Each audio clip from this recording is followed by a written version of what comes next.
अच्छा, ज़्यादातर जो सवाल आपके पास आते हैं वो अनबायस्ड कॉइन होता है, फेयर कॉइन होता है और अनबायस्ड डाई होता है, यानी फेयर डाई होता है। फेयर का मतलब क्या है कि हर आउटकम की प्रोबेबिलिटी जो होती है वो बराबर होती है। 1 2 3 4 5 6 will each give you a probability of 1/6, सही है। बट कहीं कहीं बायस्ड भी आते हैं, सही है। Sometimes the die can be biased. उसमें ख्याल किस बात का रखना होता है वो अभी हम देख लेते हैं।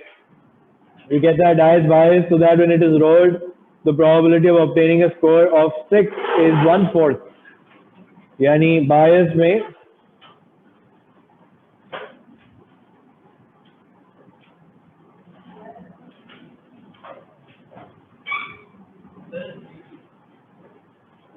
क्या अभी लिखा नहीं था, कलर चेंज कर रहा था। ओके, बायस में प्रोबेबिलिटी ऑफ 6 जो है वो 1/4 है, सही है। नॉर्मली क्या होती है 160 होती है और 1 2 3 4 5 की सबकी इक्वल है। तो 1 2 3 4 5 की कैसे निकालूं?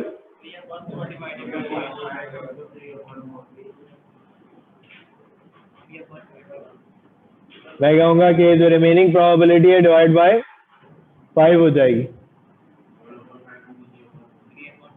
3/20, सही है। Everybody is clear on this? तो 1 आने की प्रोबेबिलिटी 3/20 है, 2 आने की प्रोबेबिलिटी 3/20 है, 3 आने की प्रोबेबिलिटी 3/20 एंड सो ऑन, सही है। अब नॉर्मली मैंने आपको कहा था कि जब आपके पास 2 डाइस रोल हो रहे हो तो आप क्या करें, आप एक पॉसिबिलिटी डायग्राम बना लें। बट जब भी आपके पास बायस्ड कोई एक होगा तो आप पॉसिबिलिटी डायग्राम नहीं बना सकते, क्योंकि पॉसिबिलिटी डायग्राम ये सैंपल स्पेस जो होती है वो अज्यूम करता है कि भाई इट्स एन अनबायस्ड, दोनों अनबायस्ड है, सही है। तो इस केस में आपको क्या करना पड़ेगा, आपको खुद ही आउटकम सोचने पड़ेंगे। क्वेश्चन जनरली ऐसे होते हैं कि आप आउटकम सोच पाएंगे and you can conclude an answer based on that. वो कहता है पहले calculate the probability of obtaining a score of 5 with this biased die. हमने निकाल लिया है, 5 आने की प्रोबेबिलिटी कितनी होगी, 3/20 हमने ऊपर ही निकाल ली थी, मैंने देखा ही था। उसने कहा the biased die and an unbiased die are now rolled together. Calculate the probability that the total score is 11 or more. सही है। क्या बनाऊं? अच्छा, यहाँ पे एक छोटा सा काम करते हैं, हम बायस्ड और अनबायस्ड अलग अलग कर लेते हैं। क्यों? क्योंकि प्रोबेबिलिटीज अलग है। ऐसा हो सकता है कि यहाँ पे 5 आ जाए, यहाँ पे 6 आ जाए, और यहाँ पे 6 आ जाए, यहाँ पे 5 आ जाए, ये भी हो सकता है ना। या फिर 6 भी हो सकता है, 11 और मोर कहा हुआ है उससे। So what is the probability of this outcome? 1/6, 1 biased है ना, तो उसके तो सारे आउटकम्स बराबर होंगे। यहाँ पे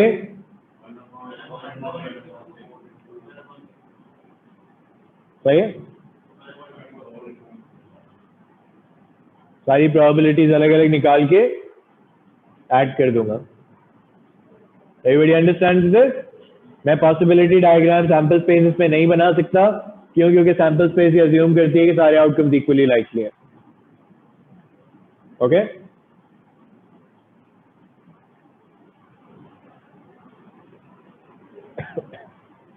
कितनी आ रही है, कोई कैलकुलेट करेगा सब मिला के? अब ठंड लग रही है, गुड यार, पहले पंखा ढूंढ रही थी आप।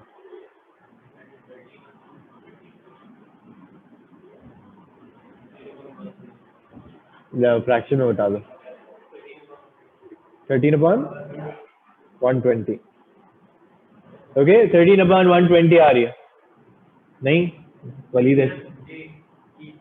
ओके, फिर वो कहता है कि the two dice are rolled again given that the total score is 11 or more. Given conditional probability का सवाल हो गया ये। तो मैंने कहा कि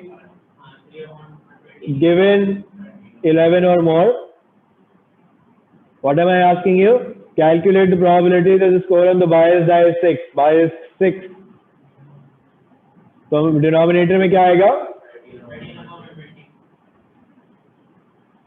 11 or more, 6 and 11 or more, सही है। तो नीचे डिनोमिनेटर में आप मुझे बता रहे 13/20 आ जाएगा, 120 आ जाएगा, जो सेकंड पार्ट का आंसर आया था, सही है, जो सेकंड पार्ट का आंसर आया था 13/120। अब न्यूमरेटर में कौन सा आएगा, कौन सी ब्रांचेस आएंगी? दोनों आ जाएंगी, ये वाली और ये वाली। क्यों? क्योंकि इन दोनों में बायस पे 6 लिखा हुआ है। That is what I want कि बायस पे 6 आया हो और टोटल जो है वो 11 और मोर आया हो। तो मैंने कहा ये हो जाएगा 1/4 into 1/6 प्लस 1/4 into 1/6 कितना? ये नहीं भाई, 10/13, 10/13 हो जाएगा। सही है, मेक सेंस? Any questions? कल वाले ही काम है, बस मैंने ट्री डायग्राम के बगैर अब मैंने आपको 2 डाइस के साथ ही काम करके दिखाया। सही है, लिख लें फिर आगे बढ़ते हैं।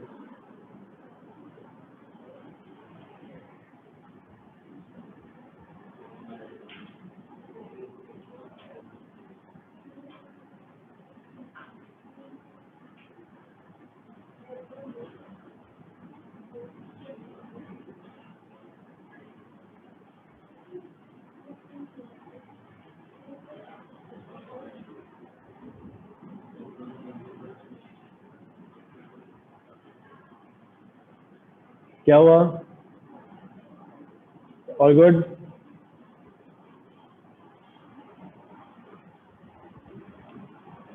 ओके,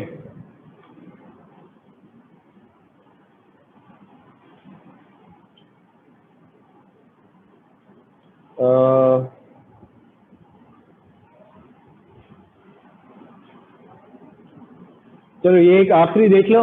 इसमें थोड़ा सा डिफरेंस ये है कि वो नंबर्स इन्वॉल्व हैं, तो I want to show you those numbers as well कि ये डॉलर्स में जो है वो आउटकम्स आ रहे हैं। सही है, so we'll talk about that, and then we're going to move on to mutually exclusive and independent events, and we'll talk about that. On Saturday afternoon, Mohit goes shopping with probability 0.25, or goes to the cinema with probability 0.35, or stays at home. If he goes shopping, the probability that he spends more than 50 is 0.7. If he goes to the cinema, the probability that he spends more than 50 is 0.8.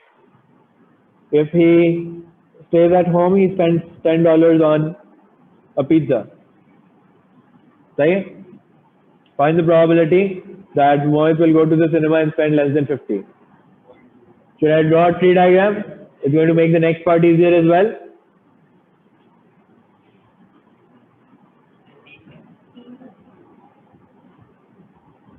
अच्छा 3 है, home भी है, सही है, sorry I can see that. Shopping, cinema, home.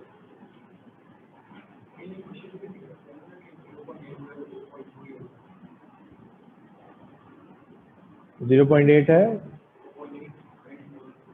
हाँ नहीं तो he also goes to the cinema ना, पहला आउटकम भी है ना। फिर सिर्फ स्पेंडिंग का नहीं पूछ रहा, सिनेमा का भी पूछ रहा है ना तुमसे। तो पहले तुम ब्रांचेस बनाओगे और फिर सोचोगे कौन सी वाली ब्रांच का पूछ रहे हो। जब शॉपिंग जाता है तो क्या आउटकम्स हो सकते हैं? मोर देन 50 और लेस देन इक्वल्स टू 50। सही है, मोर देन 50 इज 0.7 और ये 0.3। सिनेमा है तो फिर से मोर देन 50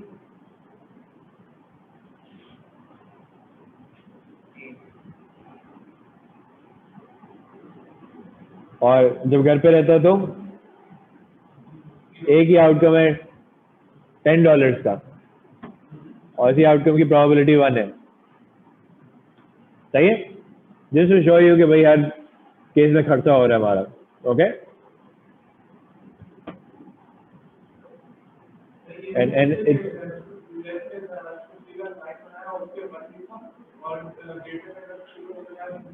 वो भी कर सकते हो, you can do that, but depend करता ना, अगर क्वेश्चन में आगे फिर $10 की कहीं बात हो जाएगी तो फिर कंफ्यूज हो गए।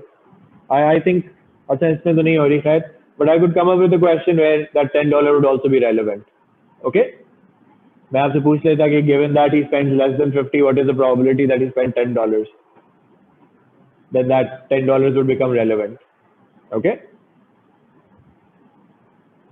अच्छा आउटकम्स लिख लूं, S greater than 50, C greater than 50, सही है, आउटकम्स लिख रहा हूं। Mohit will go to the cinema and spend less than 50. तो कौन सी वाली ब्रांच की बात कर रहा हूं, ये वाली, सही है। तो 0.35 इंटू 0.2, सही है।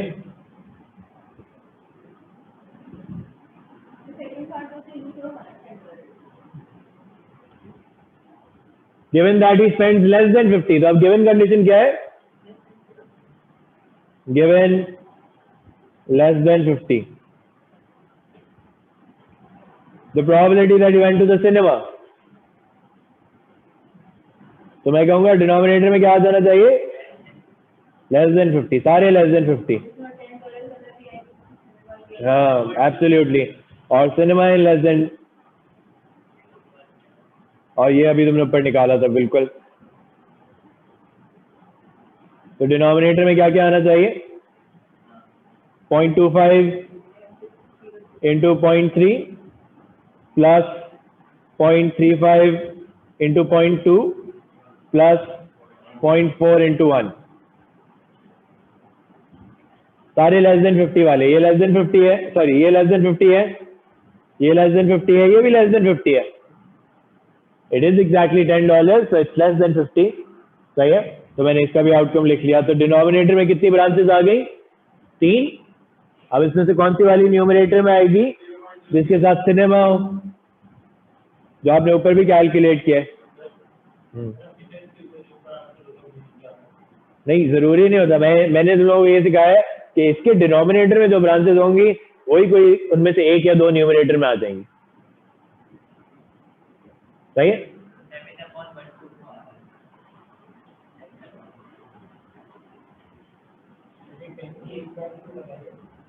क्योंकि वो जब घर पे रहता है तो वो पिज्जा ही खाता है बस,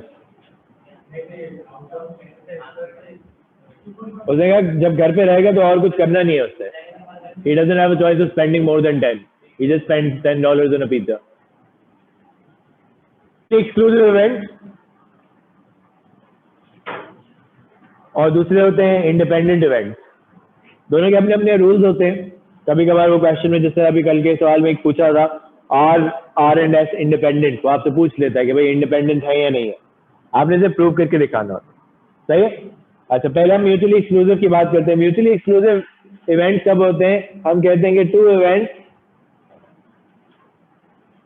A and B are mutually exclusive if probability of A intersection B is 0। क्या मतलब क्या है कि दोनों साथ कभी अकर नहीं कर सकते।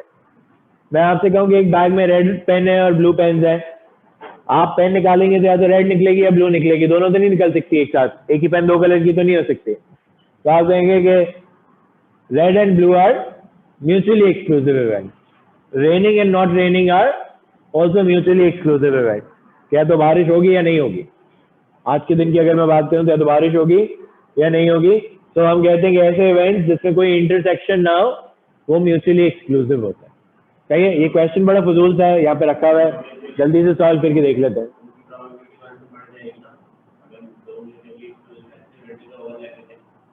हाँ नहीं, अगर म्यूचुअली एक्सक्लूसिव नहीं है तो हो सकता है बढ़ जाएगी। हाँ सही है। जनरली हम कहते हैं कि फिर इस केस में अगर एक्सक्लूसिव है तो a plus b equals to 1 हो जाता है। Okay, in a race with there no dead heat, the probability that John wins is 0.3, the probability that Paul wins is 0.2, and the probability that Mark wins is 0.4। सही है। What does that tell you?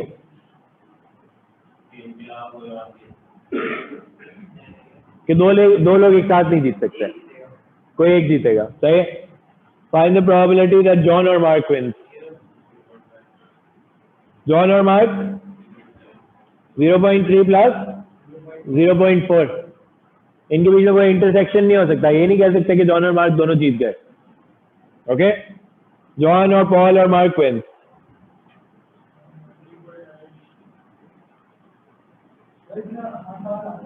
नहीं, वही कह रहा हूँ, नहीं सवाल बहुत फजूल था।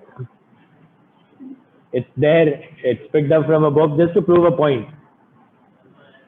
Questions mutually exclusive और उसके जो होते हैं वो अक्सर अलग से नहीं होते, they usually put together with another question. जो कल याद होगा वो हम अनएम्प्लॉयड एम्प्लॉयड वाला कर रहे थे, उसके एक पार्ट था बीच में।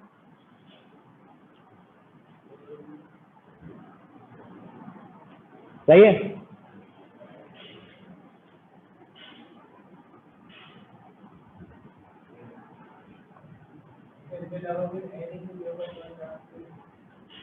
क्या कोई और होगा ना भाई? They're not only, it doesn't say that they are the only 3 people. It doesn't say anywhere in the question, right?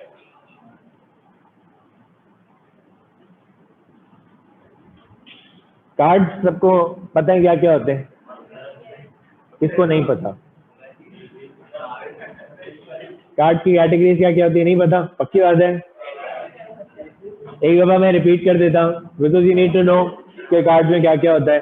Not that I have ever seen a question like that, but ये knowledge basic होती है, assumed होती है, probability है। Card की पहले 2 categories बनती है, पहले 2 बनती है।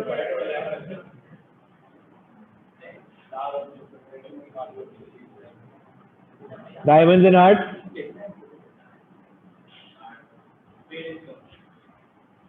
Clubs and spade.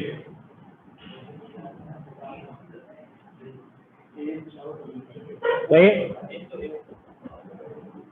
Her suit में जो होते हैं वो 13 पत्ते होते हैं, कौन से?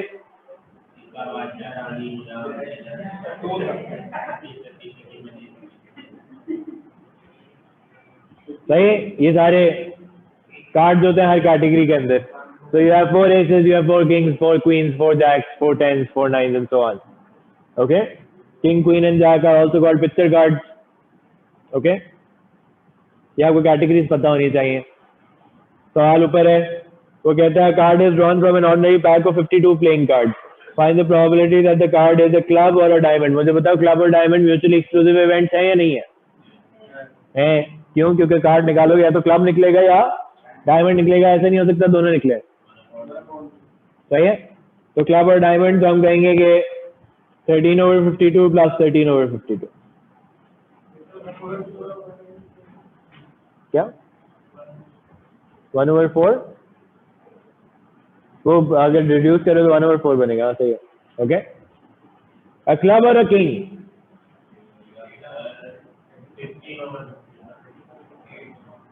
क्लब और अ किंग, क्यों?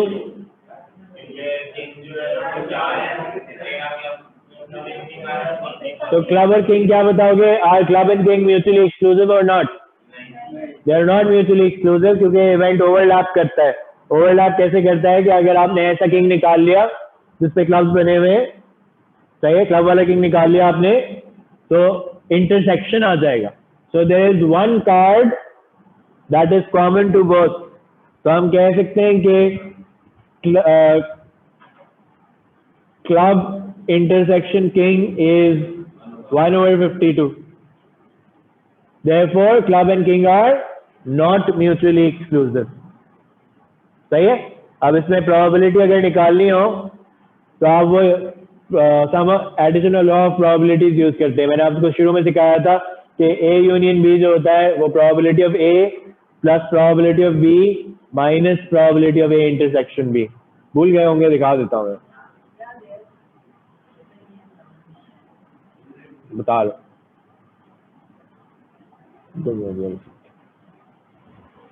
ओके, नहीं, ये एडिशन लॉ ऑफ प्रोबेबिलिटीज होता था कि अगर आपने यूनियन निकालना है तो आप ए बी और फिर इंटरसेक्शन बी को माइनस करें, क्योंकि डबल काउंटिंग हो रही होती है। तो यहाँ पे भी यही हो रहा है कि अगर तुम्हें किंग और क्लब निकालना है तो डबल काउंटिंग हो रही है कि अगर तुम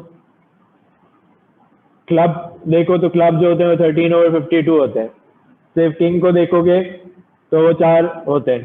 लेकिन इनमें डबल काउंट हो गया ना, किंग वाला पत्ता जो है वो डबल काउंट हो गया है, वो क्लब में भी काउंट हो गया और वो किंग में भी, इसलिए उसको एक दफा जो है वो सब्ट्रैक्ट करना पड़ेगा। तो दिस इज नहीं आंसर जी।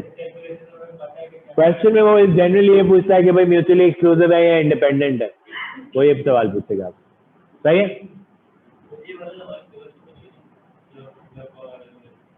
क्या मतलब? I've never seen it on the A-level past papers, but this knowledge is basically assumed. होता है, O-level के पास पेपर में नहीं होता तो बुक्स में होता था। No, not sure. 16 upon 50. सही है? Because C intersection K लिखा हुआ है।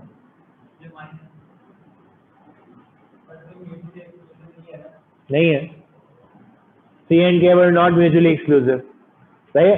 अच्छा, अब जब भी मैं इंडिपेंडेंट इवेंट्स पढ़ाता हूँ तो प्रॉब्लम ये होता है कि people go to the literal meaning of independent. सही है? Remember that I am teaching you math, I am not teaching you English. Okay? Independence यहाँ पे जो होती है, it's proven by an equation. हम इवेंट्स को इंडिपेंडेंट कब कहते हैं कि टू इवेंट्स आर इंडिपेंडेंट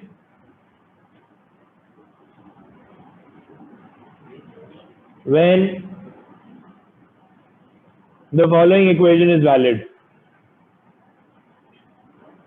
ऊपर लिखी हुई है इक्वेशन, मैं इसको दोबारा लिख देता हूँ कि A इंटरसेक्शन B जो है, अगर probability of A into probability of B के बराबर है, यानी इसकी दोनों साइड अगर बैलेंस हो, तो हम A एंड B को इंडिपेंडेंट कहते हैं, वरना हम कहते हैं दे आर नॉट इंडिपेंडेंट। अब इसका मतलब छोड़ दो, मैं वही कह रहा हूँ ना, इंग्लिश में मतलब आप समझने की कोशिश ना करें। नहीं, two very different thing. Mutually exclusive में 0 था। ओके? म्यूचुअली एक्सक्लूसिव और इंडिपेंडेंट में, मैं mutually exclusive not mutually exclusivity and independence have nothing in common। There is nothing in common। Okay? मैं वही आपसे कह रहा हूँ ना कि आप मैंने क्योंकि आपको एक्सक्लूसिव का लिटरल मतलब से समझाया था, तो आप इंडिपेंडेंस को भी उसी मतलब से समझने की कोशिश करते हैं। आप ना करें। मैंने आपसे कहा कि मैं इंग्लिश नहीं पढ़ा रहा, मैं मैथ पढ़ा रहा हूँ आपको। ओके? तो मैथ में आपने क्या करना है, इंडिपेंडेंस प्रूव करने के लिए show me that this equation is valid. Okay? If this equation is valid, then they are independent, otherwise they are not independent। Okay? Independent का opposite dependent भी नहीं होता। Independent का opposite मैथ में क्या होता है? Not independent। Okay? There is a difference। I'm not going into the details right now, there is a difference। Okay? बोलो। एक मुझे सवाल करने तो फिर मैं तुम्हें बताता हूँ। सही है? सवाल से समझ आ जाएगा। ये छोड़ो अभी।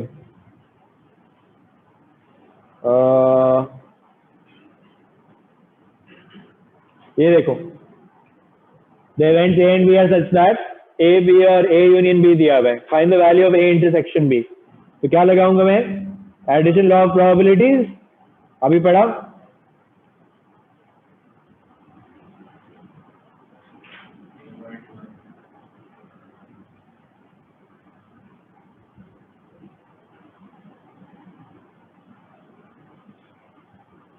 कितनी है? 0.1।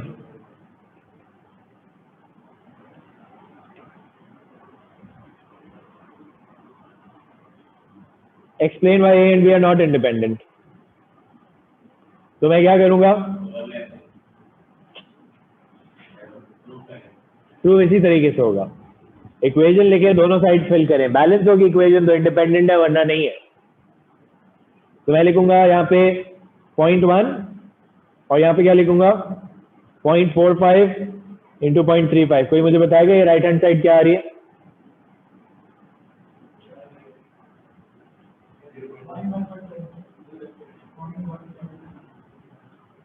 आप कहेंगे they are not equal, therefore they are not independent. That is your explanation. Okay, since A intersection B is not equals to the product of A and B, therefore they are not independent. सही है? आपने मुझे English में explanation नहीं देनी.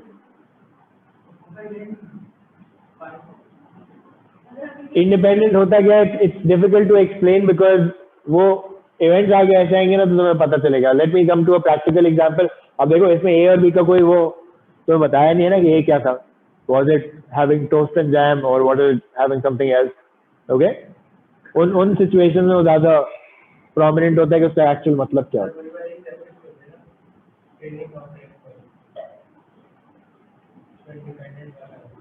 आता हूँ, एक मिनट, आएंगी ऐसे बहुत सारी एग्जाम्पल. अभी रुक जाओ, थोड़ा सा एक मुश्किल भी सवाल है, मैं करा दूं फिर आप लोग जाएं.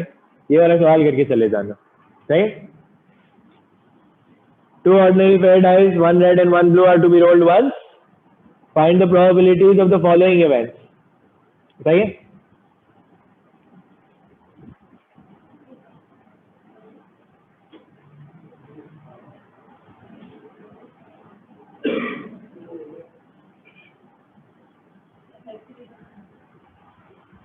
ओके, तो कहते हैं इवेंट ए, सारी इवेंट की प्रोबेबिलिटी निकालनी है आपने. Event A, the number showing on the red die will be a 5 और अ 6. सही है. अच्छा, मैंने लिखा नहीं है रेड कौन सा है ब्लू कौन सा है, लिखना चाहिए ना. एक मिनट, ऐड मल्टीप्लाई कुछ भी नहीं करना. उसने कहा है the number showing on the red die will be a 5 और अ 6. 2/6 हो जाएगी, लेकिन अगर मैं टेबल में से निकाल रहा हूं तो मैं यहाँ पे लिख देता हूँ कि ये ए है, ये भी ए है.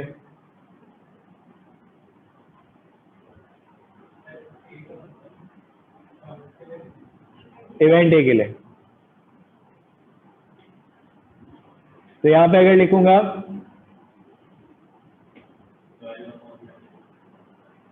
विच इज इक्वल टू 2/6. ओके,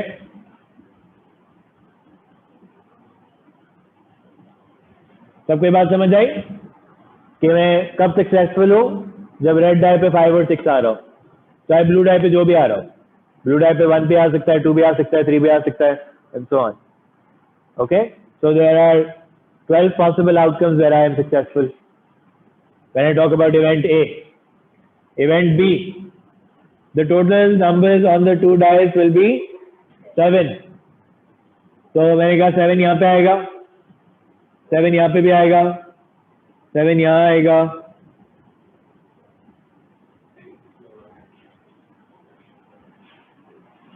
6/36. आप मुझे बताओ यहाँ पे इंटरसेक्शन नजर आ रहा है? ए इंटरसेक्शन भी क्या नजर आ रहा है?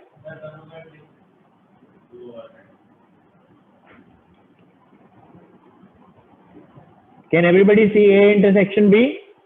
क्या है इंटरसेक्शन बी? 2/36. दो ऐसे आउटकम्स हैं जहां पे ए और बी दोनों साथ अकर कर रहे थे. I was successful in A and I was also successful in B. सही है.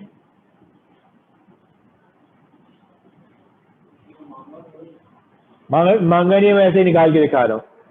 क्यों निकाल के दिखा रहा हूँ वो भी बताऊंगा. अभी आखिरी वाले पार्ट में इंडिपेंडेंस प्रूव करनी है, इससे पहले से निकाल रहा हूँ. Okay, see the total numbers on the two dice will be 8. So 6 2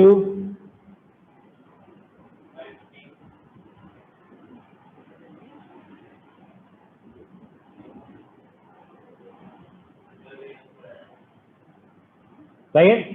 अब मुझे बताओ ए इंटरसेक्शन सी नजर आ रहा है? कितना है? 2/36. और बी इंटरसेक्शन सी कुछ है? नहीं है. तो बी एंड सी क्या है? म्यूचुअली एक्सक्लूसिव इवेंट्स है.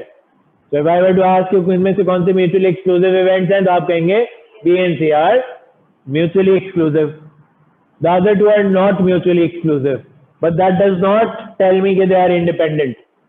इंडिपेंडेंट प्रूव करने के लिए क्या करना पड़ेगा, वो ये इनइक्वालिटी वो इक्वेशन दोबारा लिखनी पड़ेगी और उसमें बैलेंस करके चेक करना पड़ेगा। अगर बैलेंस हो गई इक्वेशन तो इंडिपेंडेंट है, नहीं बैलेंस हुई तो नहीं है। पहले म्यूचुअली एक्सक्लूसिव वाली बात समझ आ गई? सही है। State the reason which two of the events A B C are mutually exclusive, तो हम कहेंगे कि B and C are mutually exclusive because their intersection is 0। वो कहता है show that events A and B are independent, show that events A and B are independent.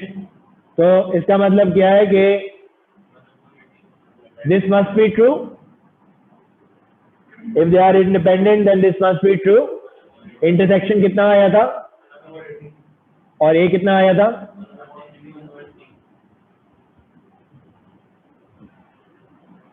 Therefore independent. सही है। अब मैंने तुम्हें कहा था ना मैथमेटिकली प्रूव हो सकता है। लिटरली अब तुम देख लो इवेंट ए क्या था, इवेंट ए था कि 5 और 6 आना चाहिए, बी था कि 7 आना चाहिए। अब logically doesn't, there is no explanation for it.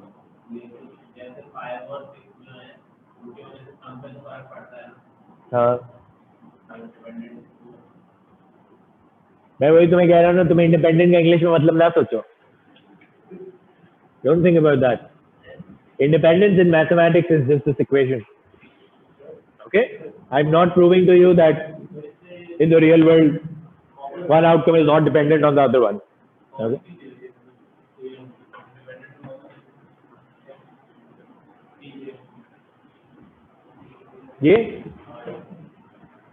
ये दो आउटकम्स दोनों में जो कॉमन आए थे। ओके?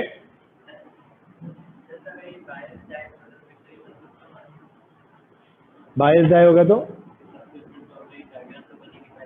तो बायस डाई में हाँ नहीं बन पाएगी, यूर राइट, बट तुम्हारे पास लिस्ट तो होगी ना, तुम लिस्ट से तो निकाल पाओगे ना। जो 6 5 6 6 बनाए थे अभी पिछले क्वेश्चन में, एक में 5 6 6 5 और 6 6 बनाए थे ना, तो तुम सोचोगे कि भाई पहला इवेंट में मैं सक्सेसफुल हूँ या नहीं, दूसरे इवेंट में सक्सेसफुल हूँ या नहीं, तो अलग अलग आउटकम्स में सोचना पड़ेगा तुम्हें। बायस में टेबल नहीं बना सकते, क्यों? प्रोबेबिलिटी डिफरेंट होती है।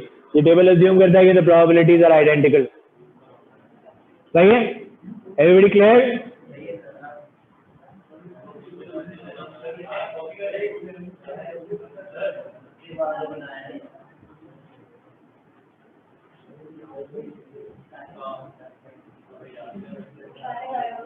जाएं जिन्होंने जाने, और बाकी लोग ब्रेक लें, 9 10 पे दोबारा शुरू करेंगे।